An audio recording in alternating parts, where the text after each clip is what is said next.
Thank you. Hi, thanks everyone for coming today. It is so great to see some familiar faces and names. So thank you for being here. Uh, I would like to acknowledge that I'm participating today from the traditional and the unceded territories of the Coast Salish peoples. So that's the Musqueam, Squamish, and Tsleil-Waututh nations. And to express my deep appreciation for being able to live, work, and play in these beautiful lands. I would like to set a bit of context for our discussion today. Neither Dominique nor I see ourselves as experts in planetary health, but what we do bring is a passion for our area of practice within palliative care and understanding the impacts of climate change. And mostly, we're eager to learn from others and explore how these various perspectives fit together. So what we're hoping each of you come away with today is the ability to recognize the intersection of climate change and kidney care, including its impact, and how a palliative approach to care supports sustainable kidney care.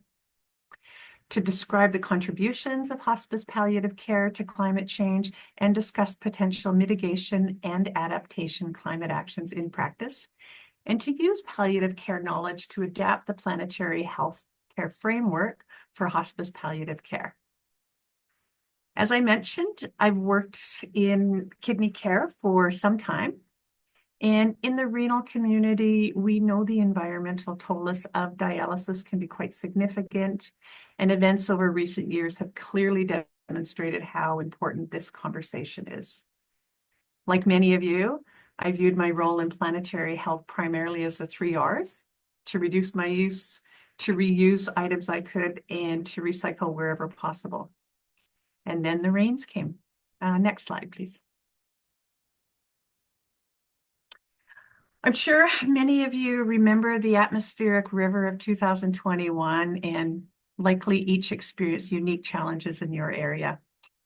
At the top of the screen, you will see Chilliwack, kind of that faded area just past the green line. And then at the bottom of the screen is where Abbotsford begins. I've added that green line so you can see where Highway 1 actually is, which is almost invisible there. Highway 7 was equally impacted. At that time in our renal program, we had about 60 individuals stranded without access to life-sustaining dialysis. And we had another 20 individuals who managed their dialysis at home without access to a stable source of power or supplies that they need for dialysis. I can only imagine the impact on these people as they waited for days. Next slide, please. With the support of our Health Emergency Management BC team and first responders, we flew these individuals from Chilliwack to Abbotsford, where we supported them in a hotel for a couple of weeks until those roads stabilized. During this time, it was apparent how precarious the living situation was for many of the folks we support on dialysis.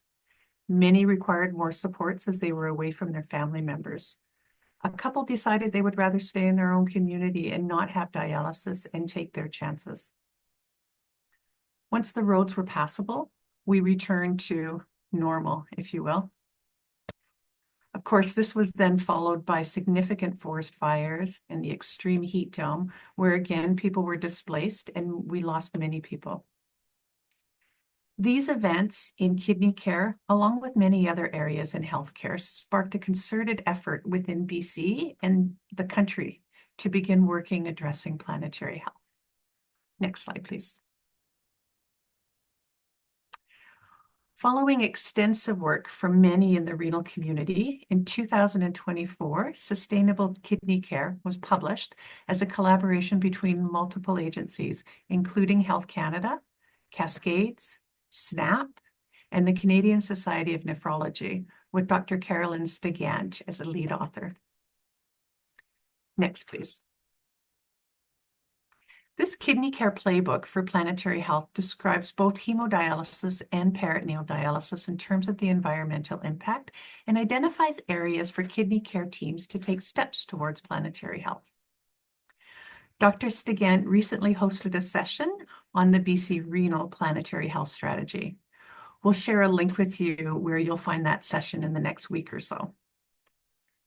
Along with a full review of or overview of the playbook, she describes the foundational principles for BC Renal underpinning this strategy as optimal people-centered care, Indigenous wellness, and planetary health. Next slide. Next slide, if you could just click 3 times. Oh, one's good. Within the playbook, there are 10 concrete actions that renal teams can take in supporting planetary health.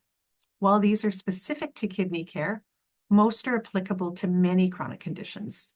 I won't read these out, but I will highlight the 3 strategies which specifically support a palliative approach to care. And I'll offer a brief description of these, which are, and go to the next slide, please. To understand the connections between kidney disease and climate change, to promote early recognition of kidney disease, risk factors, and timely diagnosis, leading to uptake of preventative strategies and maximizing disease-modifying therapies. And then to consider conservative management of chronic kidney disease. Next slide.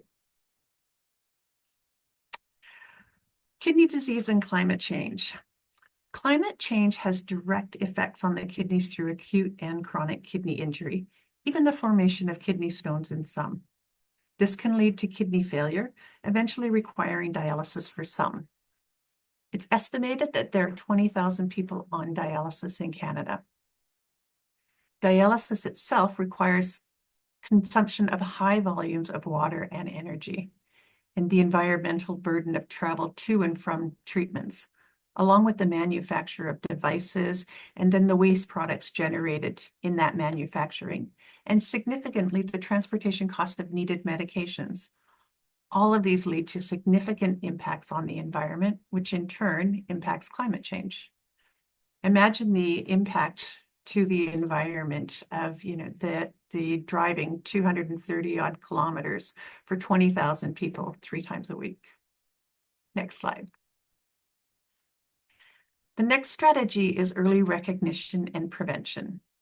So the main approach to planetary health, which has the greatest impact in renal, is to avoid the need for dialysis altogether by recognizing chronic kidney disease early and by promoting preventative strategies, including healthy living strategies through diet and exercise, and by avoiding things that are harmful to the kidneys.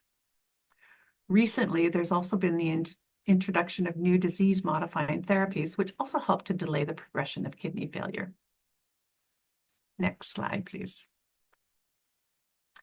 And then the third strategy, to consider conservative management of chronic kidney disease.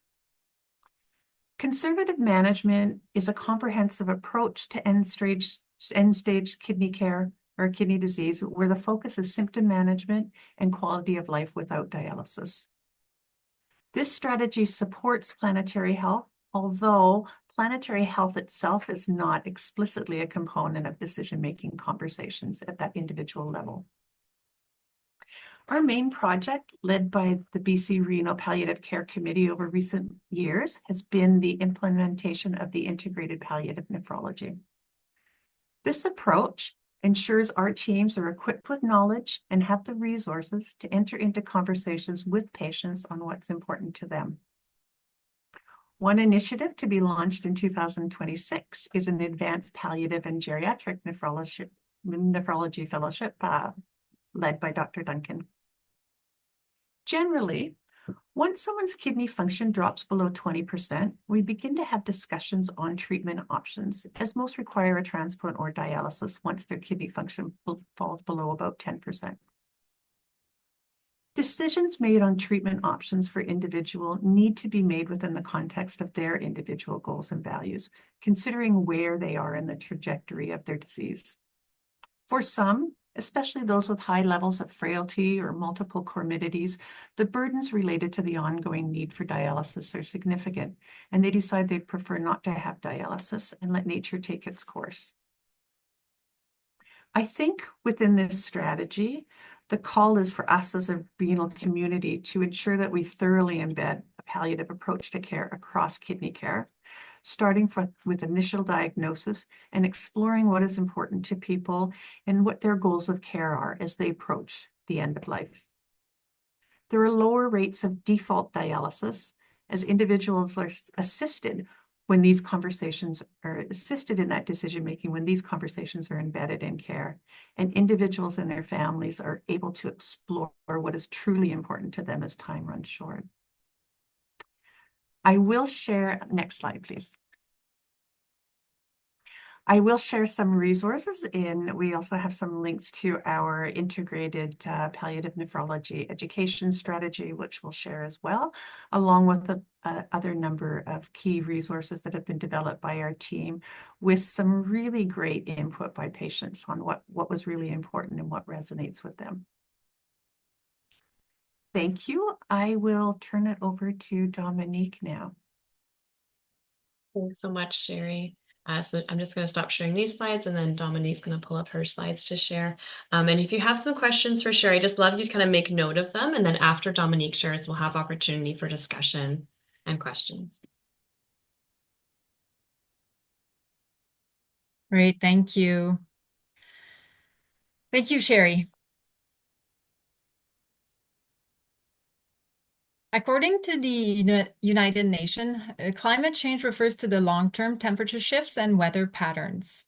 These shifts can be natural due to change in the sun's activity or large volcanic eruption. However, since the 1800s, human activity have been the main driver of climate change, and primarily due to burning fossil fuels like coal, oil, and natural gas.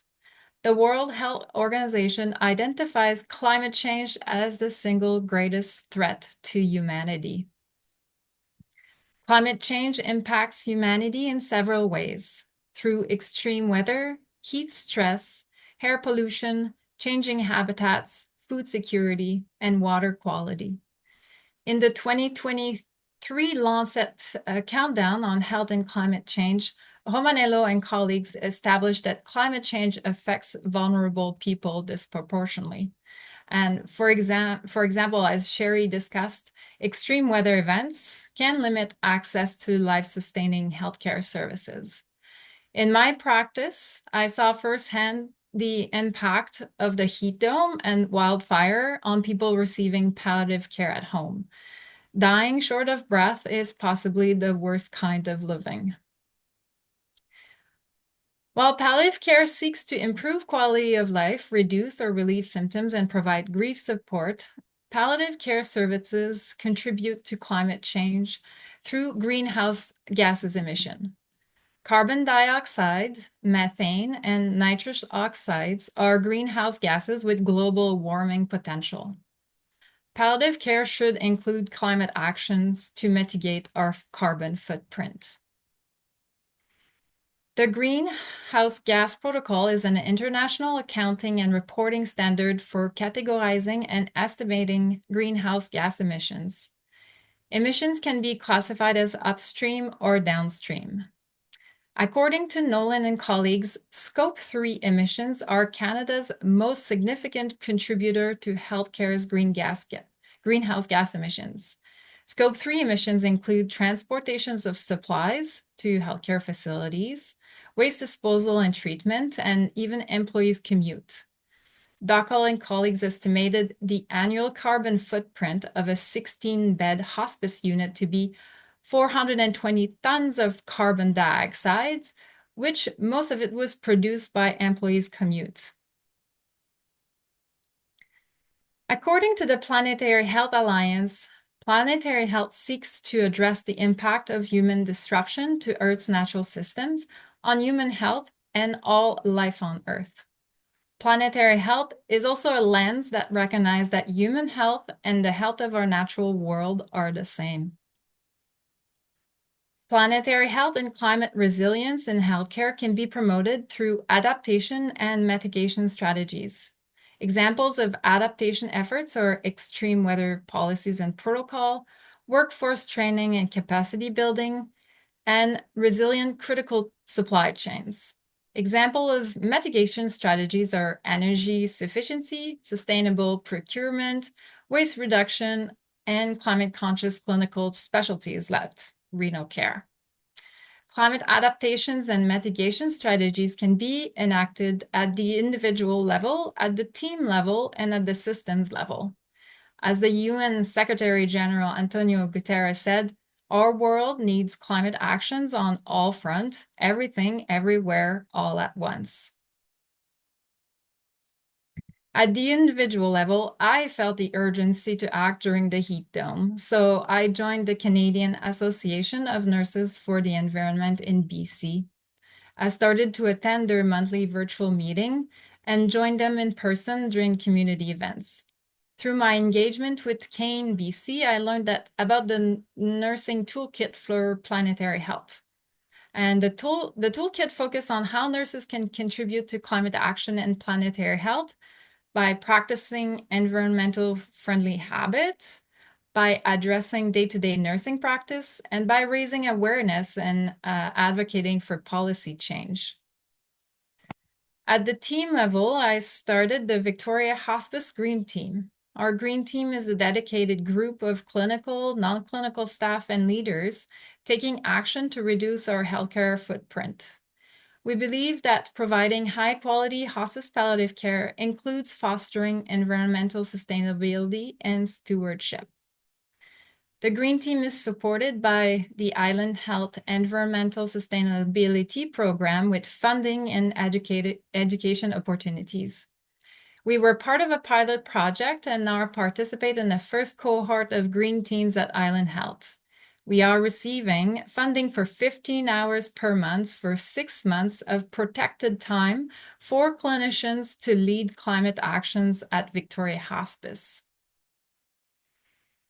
We are advancing several initiatives to reduce Scope 3 greenhouse gas emission. For example, we developed a Green Team strategic plan to guide our actions.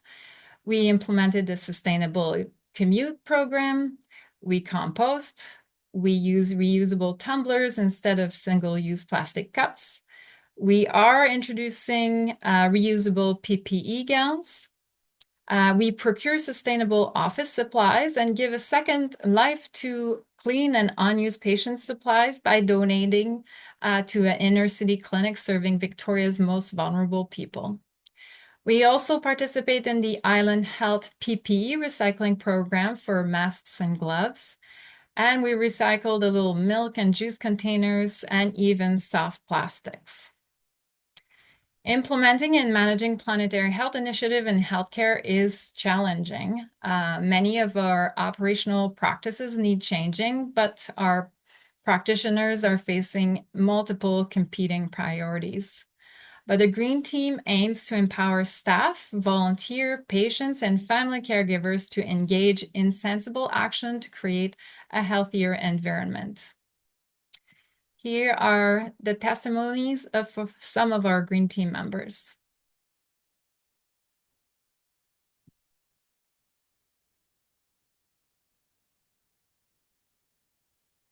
There is a natural fit between planetary health and hospice palliative care since we already value improving quality of life and reducing unnecessary or potential harmful intervention with patients.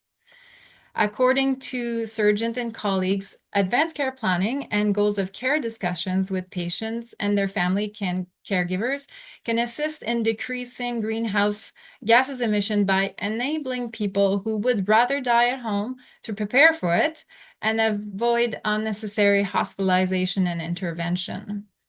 Still, Harris and colleagues found that climate research in hospice palliative care is primarily anecdotal and focused on climate-related disaster. New knowledge is needed at the intersection of planetary health and hospice palliative care. Dr. McNeil's planetary healthcare framework is useful for developing sustainable health systems. The foundation of the frameworks are to reduce the demand for health services, to match the supply of health services to the demand, and to reduce emission from supply of health services. Thomas and colleagues have adapted the framework for the context of kidney care. So to move climate actions to the systems level, I suggest that we adapt the framework for hospice and palliative care. Dr. Kara Schneider from Victoria Hospice and I are interested in steering a sustainable hospice palliative care committee to adapt the planetary healthcare framework to hospice palliative care. After our discussion today, I invite people interested in contributing to this work to contact me. Thank you.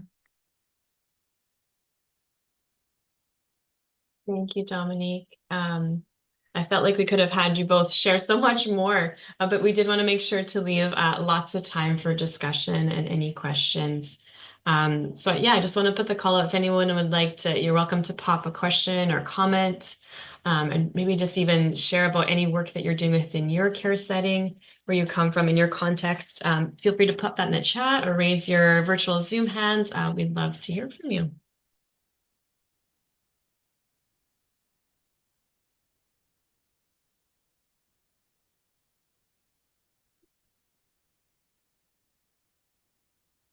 Maybe just while some people are thinking about some questions or comments, I'm wondering either Sherry or Dominique, if you can share maybe just a pointer or tip for someone who maybe there isn't an initiative within their care setting like this, and they're kind of wondering and coming here, how do I start something like this if it's just me who's maybe showing some passion or interest in this, whether they're in a palliative care setting or maybe in a different type of care setting.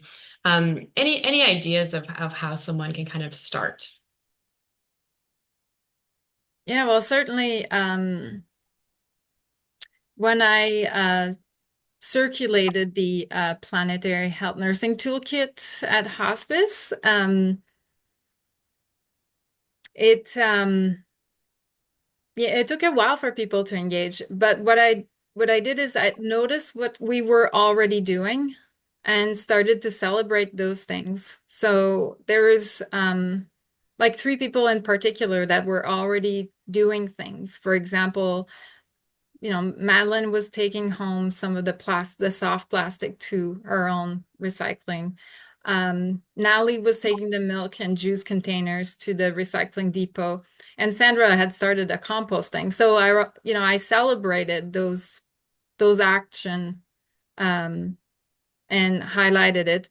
I also made a point to add an item in the agenda. We're already meeting like every month. So when the manager was sending kind of invitation to add things to the agenda, I said, I just want 5 minutes to talk about the green team, and we often ended up at the end of the, agenda.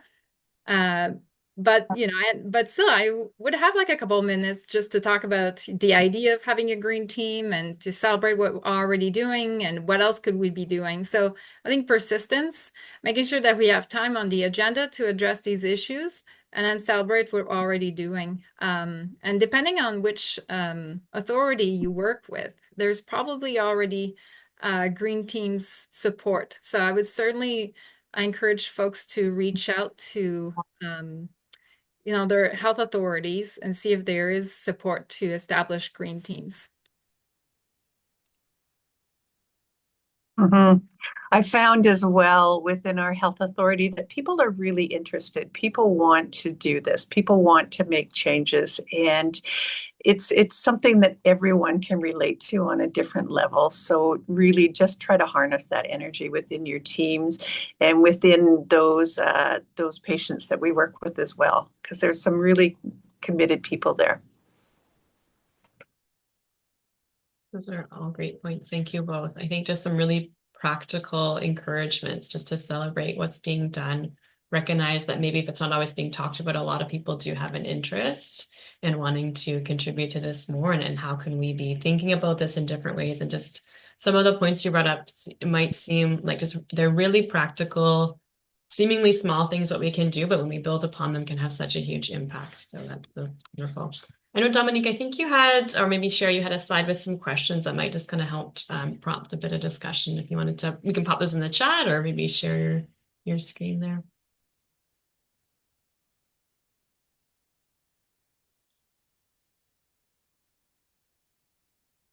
Great, thank you.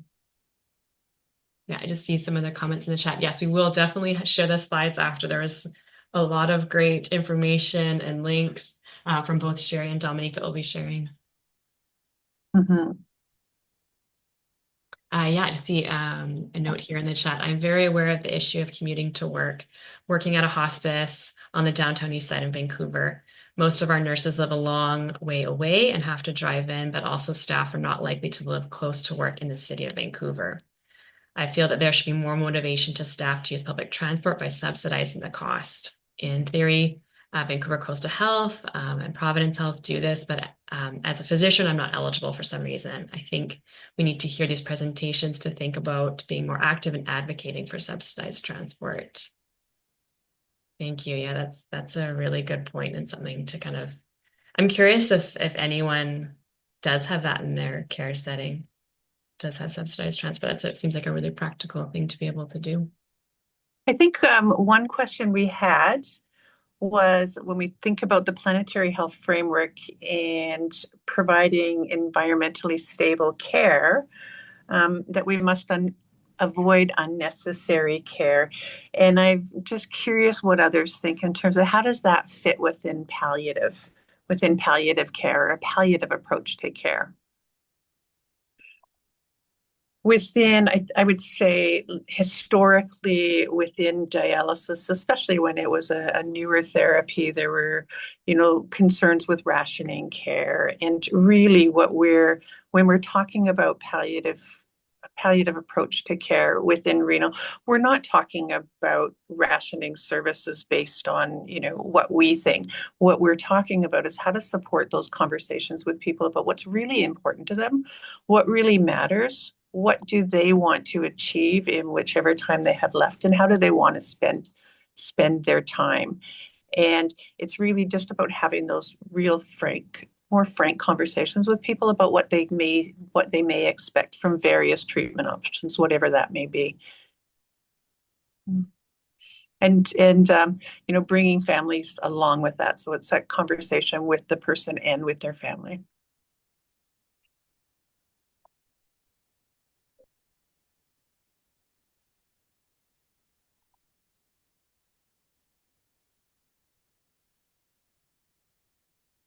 Yeah, a comment here in the chat from Maria. Thanks, Maria. We're opening 2 new hospices in the Durham region of Ontario within the next 2 years, and would like more information on how to start an initiative like this that can hopefully be worked into opening of these 2 hospices. So starting kind of at the ground up, which is wonderful. Is there anyone I can connect with directly to pick their brain? I'm not sure, Sherry or Dominique, if I can volunteer your contact info, but Yeah, absolutely. that's wonderful. Yeah, we'll make sure that your emails are added to our post-session resources. Thanks, Maria. And I'm curious what others are doing around planetary health within their own care contexts. Whether people have formed groups or what strategies they're using.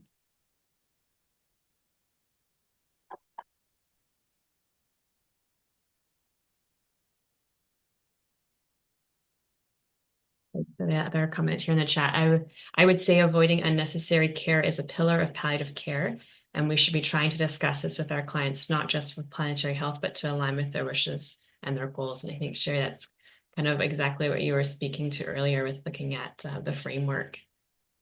And really, the framework within renal care applies to many chronic conditions. So. I'm curious, Frida, whether I can ask you how this just even this discussion kind of lands for you as one of our key patient partners. Well, thank you for that, but I'm actually here just to learn how this system works. As you know, a lot of patients just quietly participate, and I try to encourage them that they take care of themselves and learn how to take care of themselves, and look at the future of what to do. So, in my case, we have good social work support, and so I think that helps. The unknown is the scary part. So for patients who are new, and I talk with them in the waiting room, they don't talk really about what's going on. They're more concerned, they're immediate, but many people are scared, and transportation is a problem. I mean, we do have handy dart coming in, and in my case, I can still drive by myself. And luckily, we live in an urban environment where we're less impacted by wildfires and by floods. But I appreciate those who live in the Abbotsford area. It's scary. So I think I participate to educate myself so I can quiet myself down and say, how do I prepare myself for the later part of my life? So then, and all the help I can get is appreciated. So thank you, Carrie, Sherry, and hi, Ruby, from my area. Thank you. Thank you, Frido. I know part of our discussions we had at our recent Planetary Health meeting within Fraser were about having more conversations with the people that we care for. So having more conversations around kind of what we are doing and how we are approaching various planetary health initiatives. I think we get so busy in what we're doing and organizing that often we forget to reach out and make sure that others are connected to that work as well. I would like to say, I mean, planetary health, and I understand that, and the changes which happen to us are important. But I think one consideration should be given to the ability of people in the expenses of our environment going up. So there are patients who are struggling to maintain their quality of life, uh, their food supplies. So I think the help required for those who are struggling, I think that's dietitian should step in. I mean, Mm-hmm. I myself see the expense going up when I go out shopping. I cook for myself, and I'm learning from our dietitian how what best to do. But there are changes, and so it's not just how can I say that the wildlife and temperatures, but also can the patients maintain their how can I explain that best? You know, the food. Can they afford to get the right food? And I think that's something goes on in the discussion I have with other patients. That's a concern they have. Will they be able to maintain their their health standard? So, but Mm-hmm. thank you. Thank you. Thank you so much for sharing your experiences from the patient perspective. It's so insightful. So thank you for being here. Just pulling out another comment from Teresa here in the it's Sherry. Did you want to No, go ahead. respond? Okay, I'm just going to pull out some of the comments here in the chat. From Teresa, it's a simple initiative, but it has helped partnerships evolve. So speaking to food, I use our food recovery program to support the monthly Death Cafe and snacks for volunteer meetings. It seems insignificant in the moment, but if I consider the pounds of food saved from the dump, it is impressive. So that's a great, like seemingly like you're saying, small initiative, Teresa, but that's a huge thing to celebrate. So that's wonderful. What a wonderful idea. Galen, thank you so much, Sherry and Dominique, for raising key issues we all need to address and practical tips to implement green kidney and green palliative care practices. Great presentation. Mm-hmm. I think too, when you're thinking of the absolute breadth of the healthcare system and some of the work that we do, and the sheer number of folks that we're caring for, small changes can make a big difference. And that's what I would encourage you within your own practice setting is really look for those simple opportunities. Recently, within Fraser Health, we looked at something as simple as how we give a medication. We tend to give a lot of intravenous iron, and instead of using a small bag to put the iron into it, inject it into an infusion that, takes about 30 minutes, it requires an IV pump, all of that. We actually changed to an initiative where we were giving the iron through just through the syringe into the dialysis line. And it's a huge impact that we were able to demonstrate. It was like hundreds of kilograms of waste per week just in one dialysis alone. And we were able to implement that across all 8 units. And such a simple initiative, but it made such a big difference. So look Thank for you for those. bringing this idea of of measuring the impact. I Mhm. think I think working with Spencer at Island Health and kind of helping me make sure that the small initiative we implement are being measured and monitored so we can demonstrate impact, I think is important. So yeah, so how much are we not sending to the landfill? How much are we not so I think the importance of if implementing a small change, but also measuring it is important. Yeah. That's actually probably the key point, Dominique, in that initiative itself. I could probably talk to 4 of my colleagues, and they all believe that they are the person that had the idea. And, but it was our one pharmacist who led the work and really set up the framework to be able to really look at it, what was actually the environmental impact, and really structured in such a way so that it was clear and evident. And that was what really made the huge difference in that particular initiative. Right now, at hospice, what we're looking at is medication waste. And it's not a small or simple initiative because it is entangled with so many different other kind of people and processes and departments. And it goes back up to like is the law, about drawing 1 single dose out of a vial of like opioids and then discarding the rest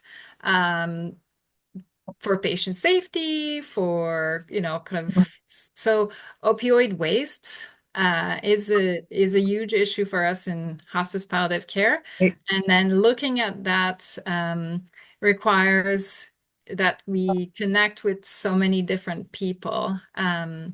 And yeah, making it like maybe like a QI project or a research project where we can actually really have access to the data, but also kind of report on it and be able to justify a change in practice this way. That's our next kind of ambition for the green team. Yeah. And ensuring that planetary health is a consideration, especially for those of us who are working on developing policies and guidelines and kind of putting those structures in place. We should always be, making sure that we're addressing planetary health as well. And planetary health and infection control are those 2 perspectives. It's important that you have both, because you want to make sure that one doesn't override the other. So we want to make sure that we're doing both. We're keeping safe, we're providing safe care, but we want to do it with the view on how can we minimize our impact wherever possible. So yeah, encourage you to pull your infection control people into the conversation as well. I like to raise the topic as we're approaching summer and therefore the heat season. Mm-hmm. I would suggest that the nurses talk to the patients and remind them on what to do to reduce heat stress. People forget. I mean, we do it 1 year, and I think we just have to repeat it. And I would encourage that you nurses talk to your patients and say, this is the best way of keeping cool, reducing your fluid intake and things like that. Not all the patients are mentally aware or even interested in pursuing that. So you nurses are the big help in that respect. Thank you. Thanks, Frito. That's a great point. As we come on any season, really looking and thinking about what does that mean for people, and is there information that we can share that will help kind of in your day-to-day kind of management? Yeah.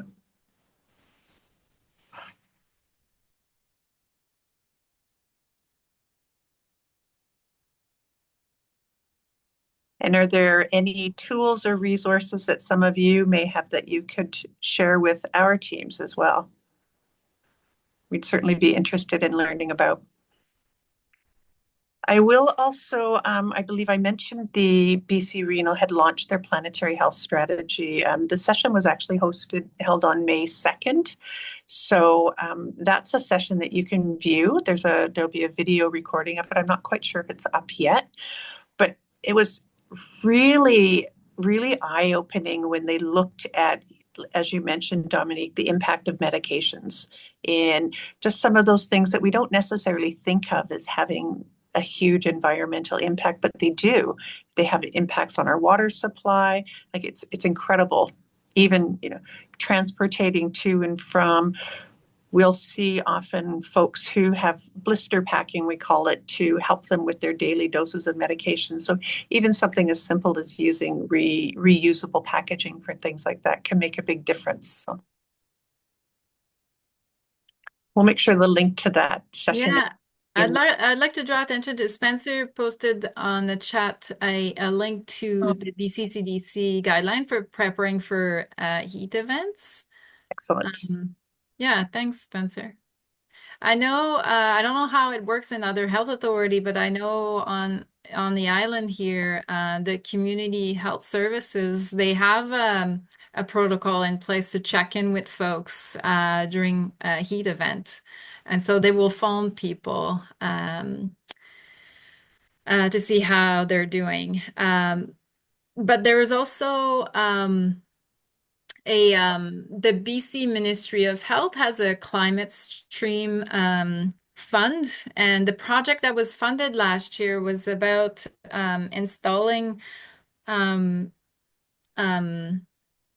like sensors in people's homes, some vulnerable people. So heat sensors that triggers an alarm at the health authority level when the temperature in the home gets to a certain degree. And so that triggers an alarm for the community health nurse to, services to check in with that person when the heat goes up in that person's home.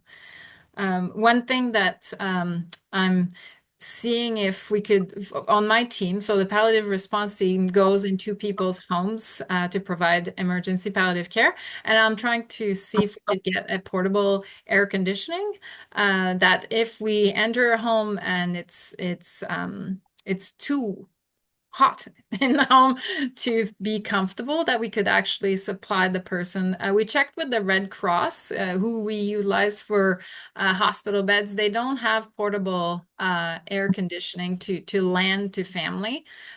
So yeah, that's kind of one thing we're thinking about, getting ready for, the summer, like Frido said, how can we prepare? We know what's coming, right? Mm-hmm. Yeah.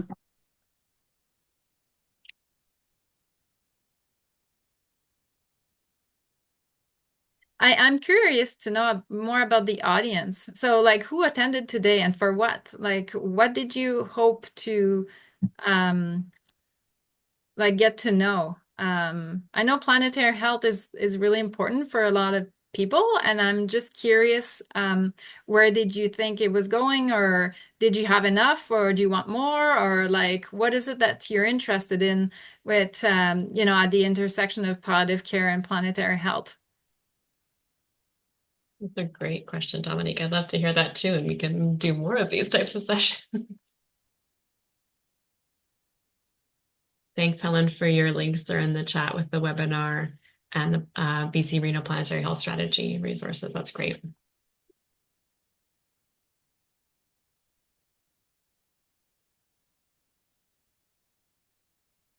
I'll just read out Christina's comment here in the chat. I recently saw a film called Can I Get a Witness? And the premise of the film is that in order to solve climate change, among other issues, people agreed to voluntarily end their lives at age 50. It partly recognizes the resource burden of advanced medical care needed as we age. This film was meant to be a satire, but I wonder if you see some connection, potential challenges when you talk about taking a palliative approach earlier and really helping people think through whether they pursue what is perceived to be life-prolonging interventions. Culturally, we're still a very quantity of life focused.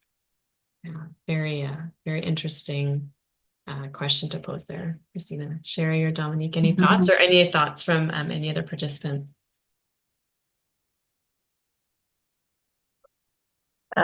It's very, very challenging. And when you think about the population pyramid with, the younger population at the bottom and, as folks get older, the smaller numbers.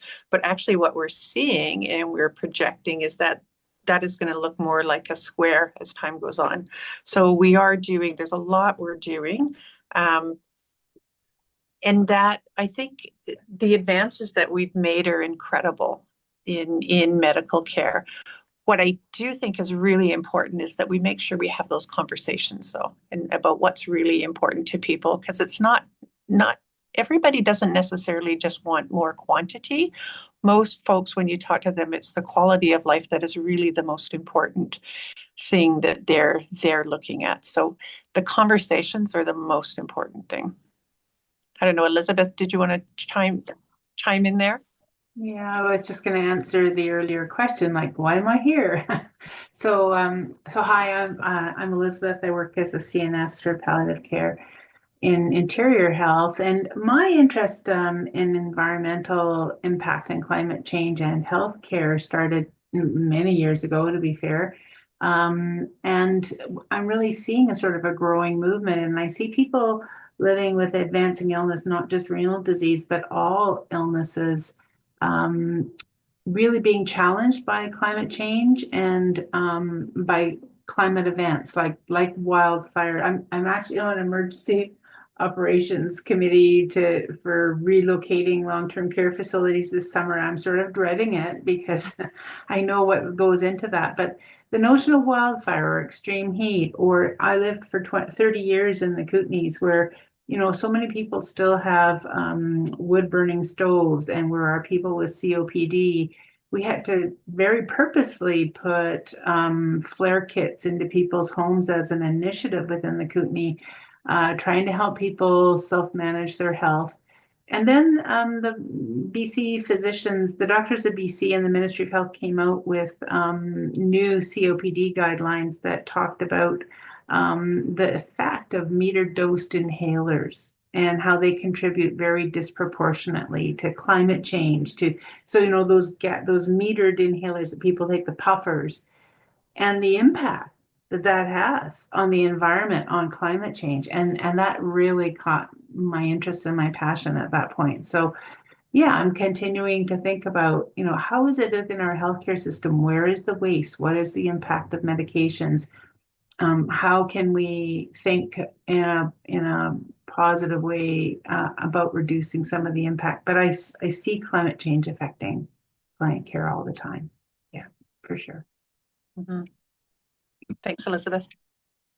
Yeah, these meter dose inhaler, there's I was trying to search and find the link if somebody can type faster than me. But I know CAPE, the Canadian Association for Physicians for the Environment, worked with CANE, the Canadian Association for Nurses for the Environment, and there's a wide campaign to kind of raise awareness in prescribing practices.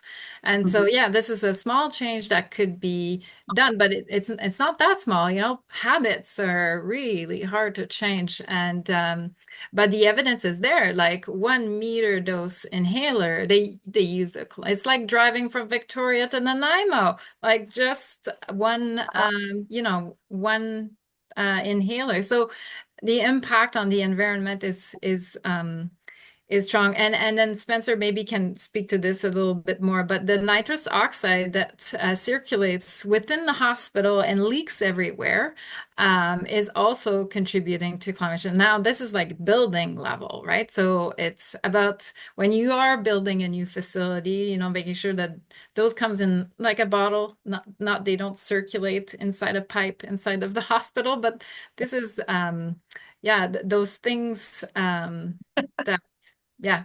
Thanks, Spencer. I love Ruby.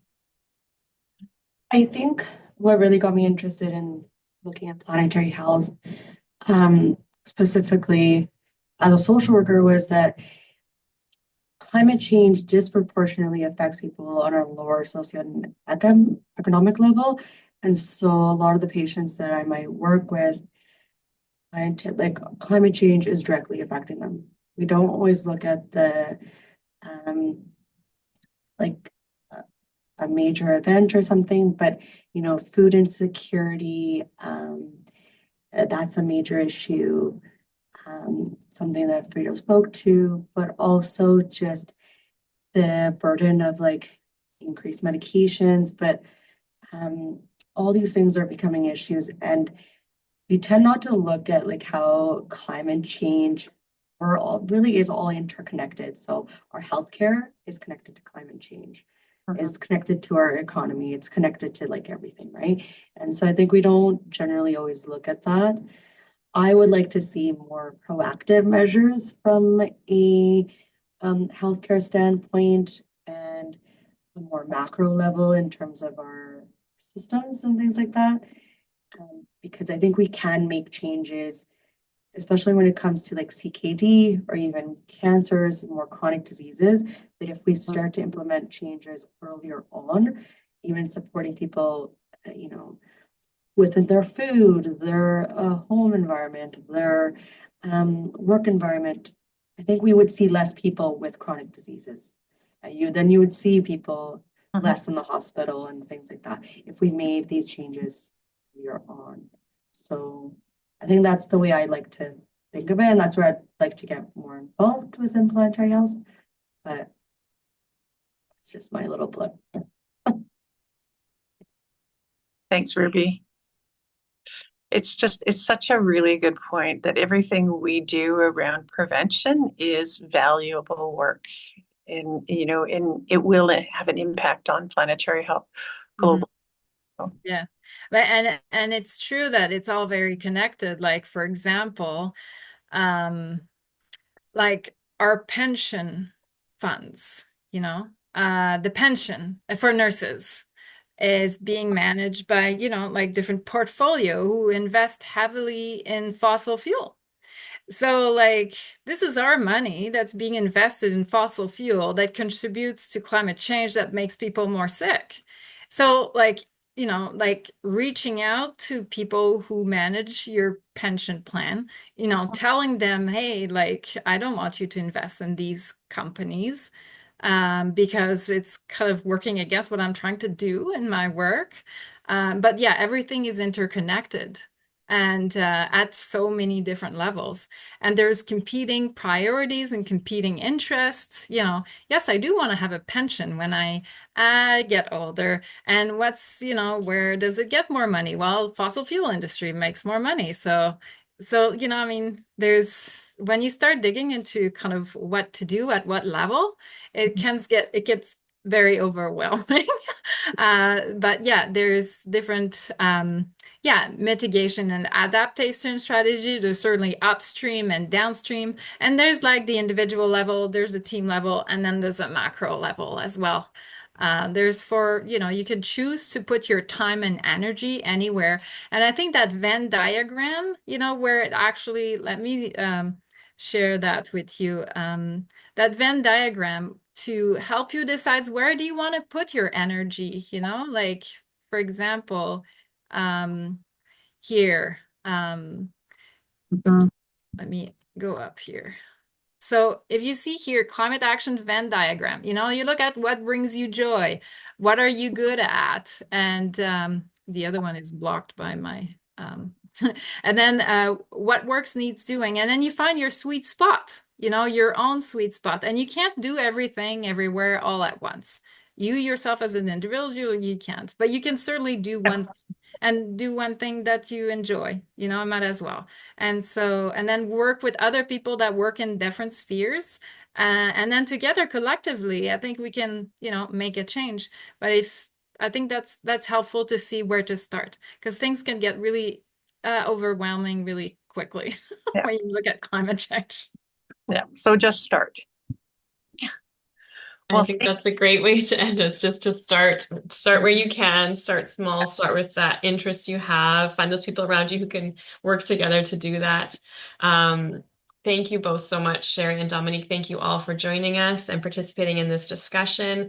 I'm just scanning through. There's so many wonderful links that were shared as resources. So we'll make sure we compile them all together and share them widely and include Sherry and Dominique's contact info as well. So thank you again. If you wanted to stay on and you have a burning question, feel free. But other than that, thank you so much. And we'll send that email with all the resources in about a week. Take care, everyone. everyone.